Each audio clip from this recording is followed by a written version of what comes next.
I come back to the question, who or what is guiding Netanyahu's actions? Because his decisions are coming under scrutiny, both at home and among international allies. Like the question of backing Hamas. It's back in focus. And it doesn't make Netanyahu look good. New details have emerged.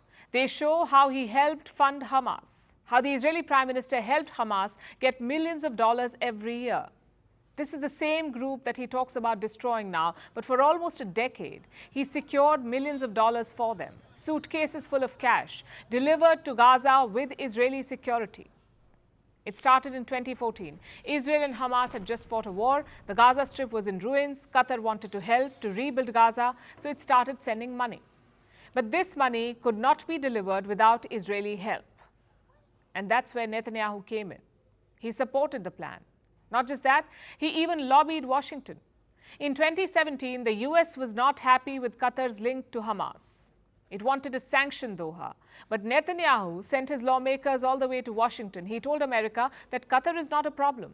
Instead, it is part of the solution, that they needed Qatar for a peaceful Gaza. So Qatar continued to give money to Hamas and Israel supported them. Then in 2018, Netanyahu had a new plan. An active role for Israel in the transfer of money. Here's what he believed, the Israeli Prime Minister. Qatar would pour in millions, Hamas would spend that money on Gazans, and Israel would ensure that the money is not used for military purposes. This was his plan. It was red flagged by many people in his team. But Prime Minister Netanyahu was convinced. And soon the transfers began. Cash started flowing into the Gaza Strip, suitcases full of notes, supplied securely by the Israeli forces, from Qatar to Gaza. According to one report, Israeli forces would meet a Qatari diplomat. This was at the Israel-Jordan border.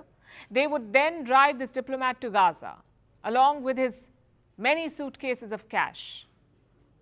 He would deliver the money, and Israel would drive him back. And this continued until 2021.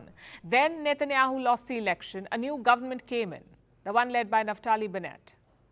But the policy continued. Qatar was still giving money to Gaza, nearly $30 million a month. There was one hiccup, though.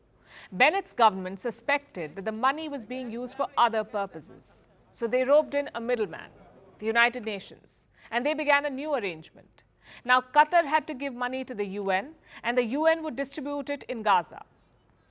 What did Israel do? Help transfer the money and keep track of its usage to see where it was being spent. But reports from spy agencies suggest that there was little oversight. No one knew where the money was going, and it was a lot of money, millions of dollars. Hamas kept getting this money. Just weeks before the October 7th attack, the Mossad chief was in Qatar. His name is David Barnea. He was asked about the payments to Hamas. Did Israel want this payment to continue? And he said the answer was yes. He said Israel's policy remains unchanged. Then on October 7th, Hamas attacked Israel. Netanyahu made a swift U-turn. From facilitating funds to Hamas and treating it like an asset, he began calling them enemy number one, an enemy that he now wants to eliminate completely. But these reports, these details have put him in the dock. An attack happened on his watch by the same group that he supported for years.